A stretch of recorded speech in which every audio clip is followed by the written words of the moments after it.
I'm feeling so strong. Look at that teeny tiny muscle. I'm feeling so buff.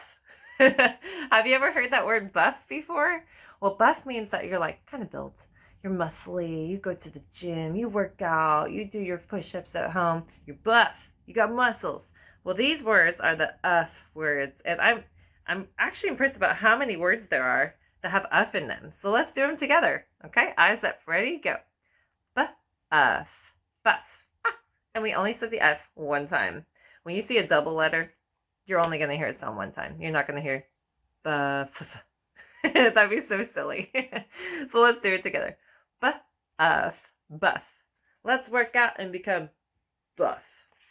Next one. Oh, this is when you make somebody think that you have something when you really don't.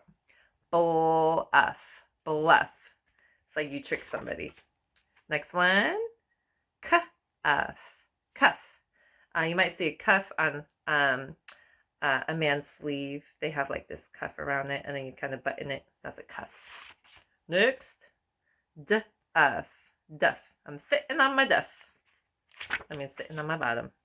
It also means, ooh, I put a note on the back. It also means very poor quality or decaying vegetation and plants. Who knew? Cool. We're learning some new vocabulary. All right. FL says full. Put it together. Full of fluff. Do you like fluffy blankets? I totally do. Very fluffy blankets. Guff. Guff. And it says foolish talk. Foolish talk. Not good to have a lot of guff.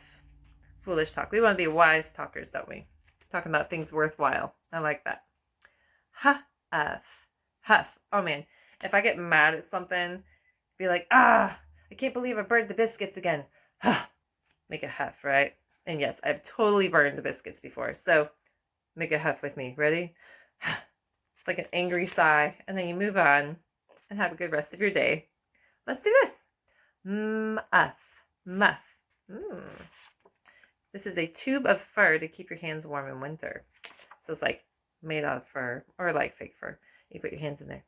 You kind of walk around with it with this big old fur thing around you, this fluffy thing. It's called a muff. Keeps your hands warm. Next one, puff. Puff. Like I like to eat cream puffs. Ooh, a word for a sound that a dog makes. What do you think it is? Ruff. That's right. Ruff, ruff.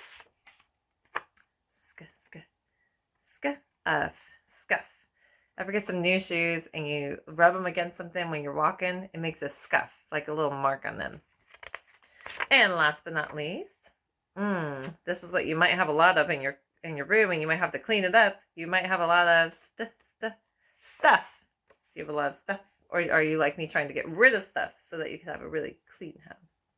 I don't know if I'll ever have a clean home, but we try. Well, let's move on. Shake it up, shake it up, shake it up.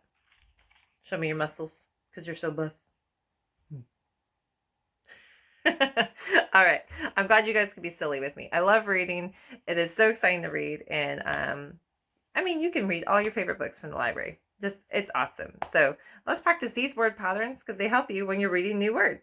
All right, let's do it together. Ready? Go. Buff. Buff. Now you know the pattern. It's on you. Start with bowl. Bluff. Okay. Cuff. Duff.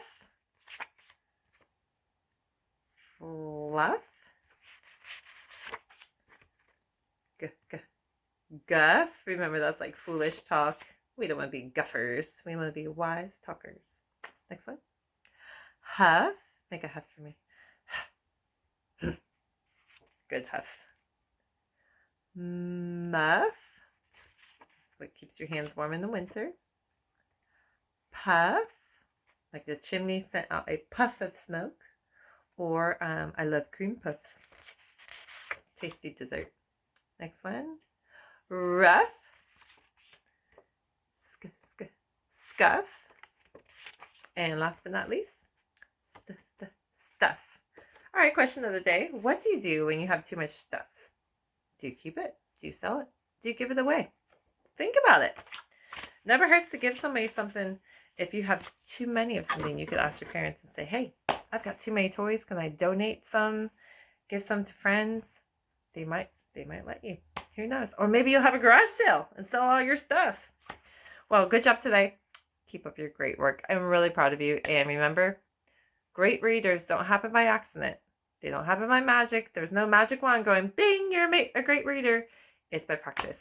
So every day that you practice reading your books, going to school, homeschool, private school, wherever you're going, practicing reading as you drive down the road, reading signs, every little bit helps and makes you a really great reader. And then you're not working so hard to read and you just enjoy it. When you open that book, you're not having to sound out every single word anymore. Suddenly, it just comes naturally because you've been practicing. And practice makes better. So, good job, my readers. Keep it up.